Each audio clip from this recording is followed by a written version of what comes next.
देखा आपने, ये वीडियो है हार्दिक राठी का। ये एक बास्केटबॉल चैंपियन था, एक प्लेयर था जो आगे चल के भारत के लिए मेडल्स लाने की क्षमता रखता था। हो सकता है भारत के लिए कुछ बेहतरीन करता भी। हम बड़े बड़े दम भर रहे हैं कि हम कॉमनवेल्थ गेम्स की बात करते हैं, हम बात करते हैं ओलंपिक्स को होस्ट करने की, लेकिन हम बेसिक इक्विपमेंट्स अपने खिलाड़ियों को नहीं मुहैया करा पा रहे हैं। अच्छा, इसमें सरकार की गलती, सरकार के तो बाद में आएंगे, सरकार की चलो गलती है जो है वो बात की बात है। यहां पर गलती है उन सरकारी बाबुओं की, उन अधिकारियों की जो स्टेडियम में अपना कुत्ता टहलाते हैं, जो स्टेडियम को अपनी बपौती समझते हैं। ये वही अधिकारी हैं जो देश का सबसे सर्वोच्च एग्जाम क्वालिफाई करके आते हैं और अपने आप को कहते हैं कि हमने देश का सबसे कठिन एग्जाम, सबसे कठिन परीक्षा पास की है। बिल्कुल पास की है, उसमें 250 नंबर का एथिक्स, नैतिकता का पेपर भी दे के आते हैं, लेकिन नैतिकता को ताक पे रख के सारे काम करते हैं। इनके जीवन का सिर्फ एक ही लक्ष्य है कि देश को लूटो, खाओ, खसोटो, कैसे भी करो, बस पैसा कमाओ, पैसा कमाओ। और ये इनका बस चले तो ये मतलब लाश बेच के भी खा जाए। ये गिद्धों से भी बदतर हालत में है इस समय। सरकार ने पैसा आवंटित किया, सरकार ने यह भी कहा कि भाई साहब इसको रिपेयर कराइए, उसके लिए पैसा रिलीज भी हो गया, लेकिन कहां गया पैसा, किसने खर्च किया, कैसे खर्च किया, किसी को नहीं पता।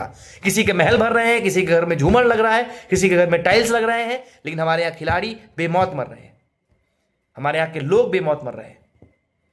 आप थानों में जाइए तो एफआईआर नहीं लिखते, आप एसपी ऑफिस में जाइए तो गेट के बाहर खड़ा रखते हैं, आप कलेक्ट्रेट जाइए तो डीएम साहब को भी मिलेंगे नहीं, आप जुडिशरी में जाइए तो जुडिशरी कभी आपसे बात नहीं करेगी, आपकी बात नहीं सुनेगी। वो अंग्रेजी में बोलते हैं, हम हिंदी बोलते हैं, लेकिन उनको अंग्रेजी चाहिए। Yes, I do speak English, but why I should speak English when I am living in my own country. My mother tongue is Hindi.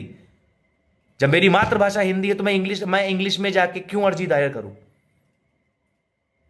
ये सारी ऐसी समस्याएं हैं जो एकदम जड़ से जुड़ी हुई है, जिनके बारे में ना कोई बात होती है, ना कोई फैसला होता है, ना कभी इस पर कोई क्वेश्चन करता है।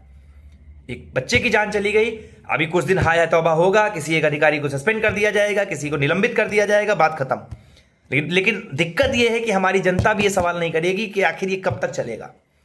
क्यों हम थानों में जाते हैं तो वो नौकर होते हुए भी हमारे मालिक बने बैठे हैं। अपने आप को पब्लिक सर्वेंट कहते हैं ना, वो उनकी डिफिनेशन यही है कि they are the public servants. लेकिन सर्वेंट वाला उनका कोई काम नहीं, वो सारे के सारे काम मालिकों वाले करते हैं। आप मिल नहीं सकते, मैं लिख के देता हूं। आप अगर आप किसी ऑफिसर के पास जा रहे हैं तो ऐसे भी नहीं कि सारे खराब है, कुछ ऑफिसर को अगर छोड़ दें हम तो वो कुछ ही हैं, वो 100 में से 5 से 8 से 10% के ऊपर वो अधिकारी नहीं है। अगर आपकी जेब भरी है, उनको हरी नोट दिख रही है, तो वो आपको आपके पास आके बैठेंगे, खुद बैठेंगे आके। लेकिन अगर आपकी जेब नहीं भरी है तो वो आपको ऑफिस में घुसने देंगे, आपको बैठाले रखेंगे, लेकिन कभी आपसे मिलेंगे नहीं। ये हालत है हमारे देश की नौकरशाही की, एथिकल नौकरशाही की।